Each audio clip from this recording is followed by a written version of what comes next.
Welcome back to the channel. Today, we're diving deep into a topic that is one of the most important pillars of our faith, Zakat. We'll break down what it is, how to calculate it, and clear up some common misunderstandings that many of us have. So grab a notebook, because you're going to want to take some notes. First things first, what exactly is Zakat? The word Zakat means purification and growth. It's not just a charity, it's a mandatory act of worship, a right that the poor and needy have over our wealth. It purifies our money, our hearts from greed, and helps our wealth grow in blessings. Think of it as a spiritual investment with guaranteed returns from Allah. Now, who has to pay Zakat? The obligation falls on every sane adult Muslim who owns wealth above a certain threshold for a full lunar year. This threshold is called the Nisab. The Nisab is the minimum amount of wealth a person must have before Zakat becomes due. It's calculated based on the value of either gold or silver. The Nisab is equivalent to 85 grams of gold or 595 grams of silver. Since the value of gold and silver fluctuates daily, you'll need to check the current market price when calculating your Nisab. Many people prefer using the silver standard because it's a lower threshold, meaning more people can pay Zakat and more people in need can benefit. This is often considered the more cautious and beneficial approach for the community. So, how much do you pay? The standard rate for Zakat on cash, gold, silver, and business assets is 2.5%. It might sound small, but that 2.5% has a massive impact. To calculate it, you first need to figure out your total zakatable assets. This includes cash in the bank or at home, the value of gold and silver you own, stocks and shares, and any money you've lent to others that you expect to get back. It also includes business inventory and profits. From this total, you can deduct your immediate liabilities and short-term debts. These are expenses you absolutely have to pay in the near future, like your rent or mortgage payment for the month, utility bills, and personal loans that are due soon. After subtracting these immediate debts from your total assets, if the remaining amount is still above the Nisab, you then calculate 2.5% of that final number. That's your Zakat amount for the year. This brings us to our first major misunderstanding, the timing.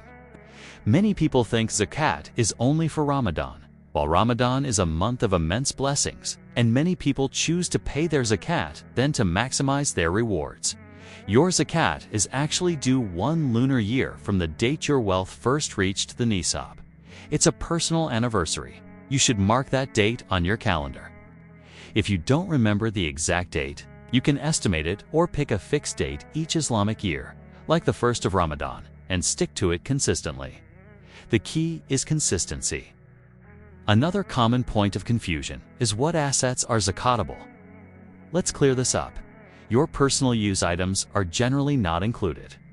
This means your primary home, the car you drive every day, the furniture in your house, and the clothes you wear are not subject to Zakat. However, if you have a second home that you rent out, the rental income you earn is zakatable. If you own a second car with the intention of selling it for a profit, then its value becomes part of your business assets and is zakatable. The key factor is the intention behind owning the asset. Is it for personal use or for generating wealth and growth? Let's talk about gold and silver. All gold and silver you own is zakatable, whether it's in the form of jewelry, coins, or bars. But the majority and safer opinion is to include it in your calculation. This is because gold and silver are considered stores of value and forms of wealth, regardless of their form. So, you would find the total weight of the gold or silver you have. Calculate its current market value and add that to your zakatable assets. What about debts? This is a two-way street. If you've lent someone money and you are confident you will get it back, you should include that amount in your assets when calculating Zakat. If you're unsure if you'll ever get it back, you don't have to pay Zakat on it each year. However, if you do receive it later, you should pay Zakat for 1 year on the amount received. A huge misunderstanding revolves around who can receive Zakat. The Quran is very specific about this in Surah At-Tawbah. There are 8 categories of people who are eligible to receive zakat. These are the poor, the needy, the administrators of zakat, those whose hearts are to be reconciled for freeing captives, those in debt for the cause of Allah, and for the wayfarer or stranded traveler. You cannot give zakat to your immediate family whom you are already financially responsible for, like your parents, grandparents, children, or spouse.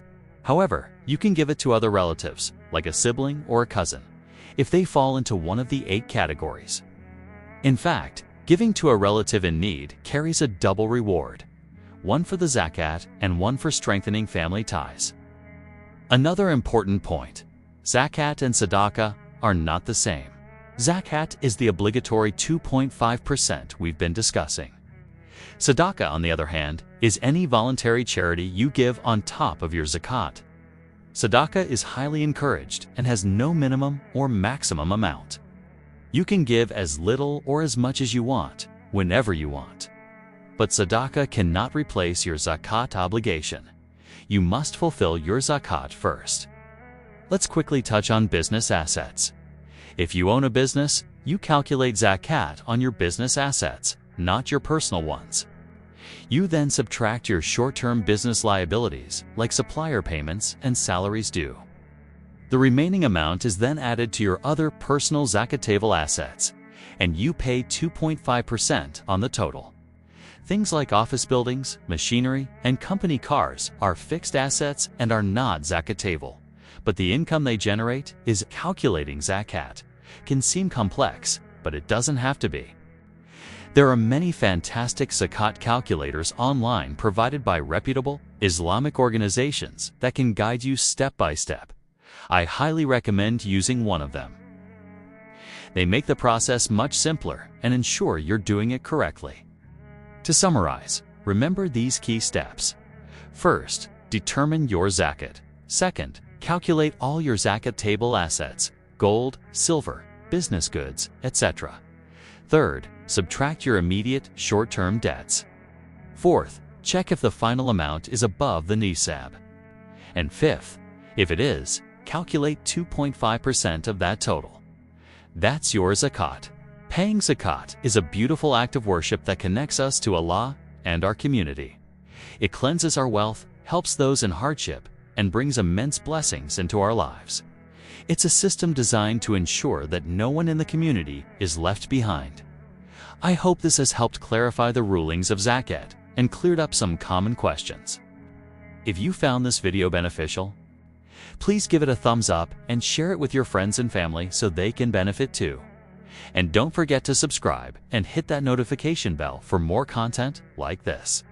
Thank you for watching, and may Allah accept our zakat and all our good deeds. See you in the next one.